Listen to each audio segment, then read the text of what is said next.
Nikola Tesla je bio poznat po svojim revolucionarnim idejama, ali jedno od njegovih najkontroverznijih otkrića ostalo je obavijeno misterijom bez zraci smrti. Tesla je tvrdio da je razvio oružje koje može uništiti bilo koju armiju na svijetu.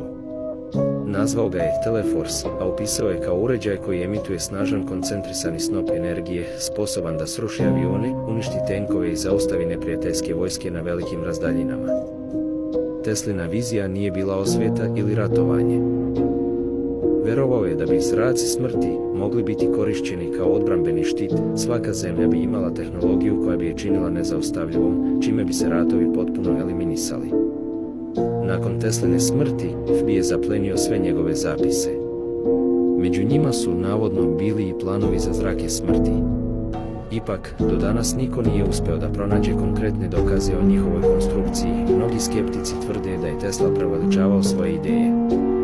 Ali ima onih koji veruju da je ova tehnologija završila u tajnim projektima velikih svetskih sila. Ako je Tesla zaista stvorio zrake smrti, gdje su oni sada i ko kontroliše ovu tehnologiju? Da li je Tesla otkrio oružje koje bi moglo promijeniti tok istorije?